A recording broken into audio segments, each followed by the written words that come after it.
Okay, we have several questions that came through from shareholders, and I'm sorry we can't get to all of them, but we will answer as many of them as we can in 20 minutes. But be rest assured that all the questions will be answered. Eventually, they will be answered by staff. And so we will move on now. And I'm going to call Anthony and Jaylene to come up here to help me in case I can't answer some of the questions, because looking at them, we have a lot of them, and some of them are at a level of detail that I'm afraid I can't answer. So I guess I'm just going to choose some. Okay, here's one. What kind of profit margin does Sealaska look for in investments? What else is considered besides profit margin and cultural values? And that's an interesting question, and thank you for that one. I believe, and I'm going to have Anthony clarify, that we want to earn at least 10% on each of our return on investment for each of our investments. And besides profit margin and cultural values, we also consider fit and whether or not this particular investment fits in with our core values. And I don't know if Anthony wants to add to that or not, or do you think that that's... No, thank you. And 10% you might need to come closer. Is the minimum. Right. Oh, and that's right, you have a mic. And we also have a 15% EBITDA target for our businesses. And this is not, so gross margin is a revenue question. Gross profit is as a percentage of the revenue. And you can have large revenue businesses like seafood that may look to have a lower profit margin. And you could have businesses that have lower revenue but provide the same income. What we do is the investment dollars that we put into these businesses, that's what we're wanting to achieve, 10% on the investment dollars we put in. So 10% of net income is the minimum. The board has a dashboard that they track and watch for our investments to make sure that we are achieving that 10% net income on our investments, and we watch the operating EBITDA, which really ties to the cash flow. So when we think of a 15% EBITDA target, we want 15% cash back from our businesses on an annual basis for those investment dollars that we're investing. Thank you, Anthony. Okay, and here's another question. Why doesn't Sealaska report the details of 7i revenue paid out and received? And actually, I am kind of surprised that isn't in our annual report in that detail. I did look for it. However, I saw that we have a little over 20 million in 7i income from 2019, and that's a net figure. So I'm going to have Anthony answer or give more of a breakdown of that. Yeah. If you have that available. Yeah, I mean, anything is not because we don't want to be transparent. We actually talk about the sources, the main sources of 7i. We've discussed the fact that NANA with the Tech Cominco Red Dog mine is a big source of 7i revenue sharing, and ASRC with development of oil and gas on their lands are the other large source. But in fact, Sealaska, as a timber harvester, pays into. We actually retain some of that 7i that we pay ourselves, but we also net it against the 7i that we are paying out to other regionals. So that 20 million is a net, but in broad strokes, NANA and ASRC are the large contributors. Some of that is netted from the fact that we have to pay share with other regions from our timber sources. Yeah, and I think just to add to that, I know that I think it seems like sometimes the 7i revenue that we receive from the other regions gets a lot of focus and attention from our shareholder base. And I think it would be good for us to remind ourselves that we paid a lot of 7i out in years past. I want to say it was like 350 million or more, and maybe, I'm sure it's more than that now, but do you recall what that number is, Anthony? We are right at $350 million in 7i that we have shared, that put into the sharing system through our history. Yeah, and I remember back in the day when I used to work at Sealaska, that was a big amount of money, and we helped sustain a lot of the regional corporations back in those days when they had not diversified their resource bases. Here's another question. Are the youth programs and camps canceled this summer? Are there any youth programs offered? And I believe that the in-person ones are canceled. However, I see that SHI is still doing a lot of classes online. I'm not sure, I don't know what they are right now, but do either of you know? That's probably more of an SHI question. I would. I think they're getting most of it migrated online in different formats, so they are continuing most of the programs online. Yeah, Joe has said that he believes they're continuing most of them online. And the good news about that actually is that people who don't live in Southeast will be able to participate more freely. So I think that's actually maybe a good thing about the virus, that it's helped us to expand to give classes to other people who are outside of Southeast. Let's see.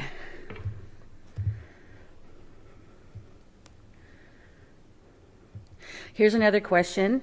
With the tremendous impact that Byron Malott had in the creation of Sealaska, paving a path for our younger generations, mentoring and creating a path for those of us behind to follow in his footsteps, would Sealaska consider honoring and acknowledging Byron by remembering his legacy, by renaming the internship program or future programs and initiatives to steward our lands, carry Byron's name or legacy?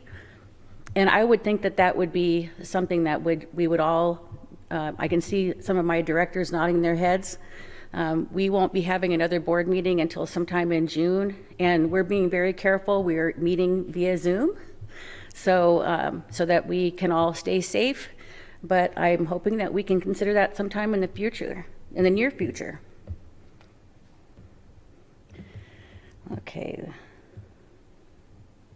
Here's another question about 7i. What portion of 7i net revenues retained by Sealaska contribute to administrative expenses? And I'll try to answer that question. Again, I think 7i revenues get a lot of attention from our shareholders, but the good news is that we don't need that money anymore to survive. We have gone way beyond that being our, a primary source of revenue for us. And I don't know if Anthony or Jaylene want to add to that, but basically it's just, I shouldn't say gravy, but it's kind of like gravy. But the power of the 7i is it's pure cash in any given year. It's an actual check we receive and goes into our cash balances. But as you stated, the fact that our operating businesses can more than cover our operating costs means that the board gets to decide how to utilize 7i in whatever positive benefit they see fit. Thank you, Anthony. Let's find another one here. Okay, and here's one about long-term at-risk pay. And this is, I guess a lot of people refer to as the executive bonuses. And I think that this is a good question for us to cover. The question is, the 2020 Sealaska proxy statement discloses the long-term risk performance award is based on consolidated growth in Sealaska EBITDA, which stands for earnings before interest, taxes, dividends, and amortization, but does not state the criteria for the 2019 annual at-risk performance compensation for corporate performance in the year ended December 31st, 2019, under Sealaska's company-wide performance plan, or the 2019 annual at-risk performance compensation carbon plan under Sealaska's carbon program performance plan. Will Sealaska disclose more specific criteria that was used to determine these executive bonuses for at-risk compensation? That's a long question, but I want to try to make people understand why it is that we pay incentive compensation. And the reason is basically so that we can make money and that we can attract talent that we can't otherwise. Most of our businesses are in the Seattle area where we compete for talent with the likes of Microsoft, Boeing, Amazon, and many others. If we don't pay people what they are worth, you can bet someone else will. And for us to maintain our momentum going forward, I think it's very important that we pay people appropriately. The other thing is that we are not able to give stock in companies as the likes of Boeing, Microsoft, and Amazon could to their executives.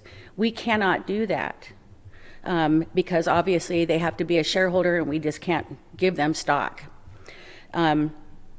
Another point I wanted to make is that at-risk pay is not paid unless and until the company makes at least more than 10% more, I believe, than they did the year before. So if we were to have a shift in our earnings, we would not be paying at-risk pay. And I hope I have all those facts correct, Anthony. That's a really important part of the program, is that it only pays for growth. And you can imagine, let's just take 77 million knowing that there's other components of it. If we just stayed flat at 77 million for the next 10 years, it would be the greatest net income result of Sealaska's history at that level. But we're not growing. There would not be new incentive paid. So the power of the program is to keep, along with our vision that moves us forward, to keep our employees and our management teams incentivized to continue our growth and not just stay where we're at. So that is the main, and we try to explain it in the proxy without going into the detail of the calculation. So that's a really good area to look for the guidelines of the incentive program. But we look at it every year. How can we more transparently express what this program does and what it provides Sealaska? So we'll go back to the proxy statement and see what else we can add to make it more clear. Thank you, Anthony. And another thing that was pointed out is that the amount we paid out in 2019 was about 8% of EBITDA. You know, a lot of incentive programs pay 10% or more. So I think that we paid them fairly and want to keep them happy so they can keep us on our winning path. So thank you for that question. Let's see. Okay, and here's another one that I think is important for us to go over, and this has to do with the carbon revenue that Sealaska has been receiving. The question is, page 38 of the 2019 annual report discloses $18.1 million and $23.5 million for 2019 and 2018 respectively could be required to be distributed to the other 11 Alaska Native regional corporations. Are these amounts included in the current liabilities? Yes. Amounts payable under, oh, they're not. Well, they're accrued. They're accrued. Okay, they're accrued. Okay, amounts payable under ANCSA section 797J. And has Sealaska entered arbitration regarding the shareability of the carbon credit offsets? When will Sealaska know the outcome of the liability of $41.8 million of the 2 years of revenue related to the carbon credit project? And of course, there's a lot of question in that, so I'll do my best to answer and then hand off to Anthony. Yes, we are in arbitration. I'm not sure when that will be concluded. I think that really depends on, everybody knows the legal process is always very slow. But the one thing that I think people have to realize is that we aren't the only ones, we're not the only ANCSA Regional Corporation that is receiving carbon income. And so even if we lose, even if we have to pay that money out, we will be getting a large amount back as well. And in fact, I remember our former CFO saying that we might even get more back than we paid out. So I don't believe that is something that I am very concerned about, but of course, we hope to prevail in arbitration. And I'll let Anthony answer anything or add anything that, or actually Jaylene, because she's our legal beagle. Legal eagle, sorry, not beagle. One of. As Jody indicated, I'm Jaylene Kukash. I'm Vice President for Policy and Legal Affairs, as well as the Corporate Secretary at Sealaska. I just thought I should introduce myself because I haven't been up here yet, just working behind the scenes. But yes, the arbitration is ongoing. Right now, because litigation and arbitration is a very slow process, we're currently just still completing all the discovery and completing all the affidavits and statements from all the important witnesses in this proceeding, because there are very divergent views on whether it's shareable or not. We don't expect a result or a trial for several months yet, so it may be another year. But because of the possibility of having to share some of that income, we have accrued it. We've set it aside, knowing that it's possibly going to be shareable. But as Jody indicated, if it is shareable, we could possibly also receive the share of other programs that other ANCs have. We are jointly working on this with other ANCs that have carbon projects, so this isn't something that we're paying all the legal expenses for on our own. We have other sister corporations that are sharing in this effort, and we have quite a legal team working on this and making sure that we put our best foot forward to protect this income for the benefit of our shareholders. But it's still ongoing, and we'll try to make sure that we report regularly in the Sealaska newsletter and in other means of communication to our shareholders.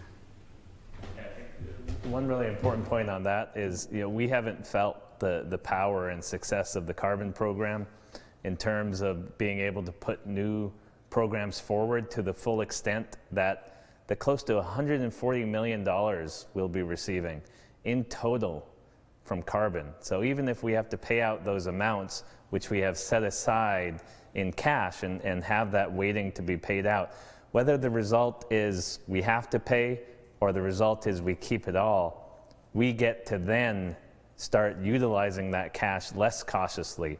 So the language fund, the $10 million we added to the language fund, came from carbon proceeds. It was the first large investment of carbon dollars. There's many more benefits that can be coming shareholders' way once we get past and have more clarity around the potential liability we face. So win or lose, it's going to be, the program is fantastic, the results are great, and we believe that there will be more great announcements about what we are doing with the carbon income once we get past this litigation. Thank you, Anthony. I'm not sure how much longer we have. Is somebody timing us? 5 more minutes? Okay. Let me find another one that's good. I'm trying to find questions that are, I think, will really add to your knowledge of Sealaska.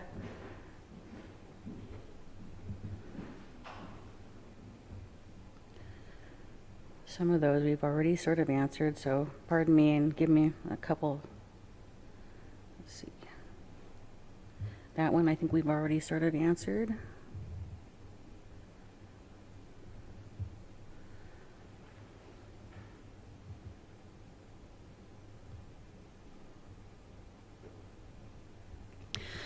Here's another one. What is Sealaska doing, or what programs do we have for our veterans? And I'm going to hand this question over to Jaylene because I know that she's been working on that. Thank you, Jay. Well, one of the things that we were heavily involved in was the Native Veterans Allotment Bill, and we were successful in getting that passed. Unfortunately, it was a success without really feeling the reward because there was a limitation on the ability for our veterans in Southeast to select land from the Tongass National Forest. I think that our Alaska delegation and other members of Congress have heard the concerns and the outcry, because it's not just in Southeast. There's a large part of the state where there's other limitations for our Alaska Native veterans to select these land allotments. So there may be efforts to continue to do further amendments to make sure that our Native veterans have the chance to get those Native allotments. And indirectly, we do a lot to support other organizations that help our veterans as well. And I think, as Anthony pointed out, with a lot of the success that we've had over the past several years, it's allowed us to contribute to important organizations and others that support the needs of our shareholders, including our Native veterans. But we'll continue to keep you updated on the efforts around the Native allotments, because as it was passed, there's very little available in Alaska for our Native veterans to benefit. But we'll continue to work on that. So thank you for the question.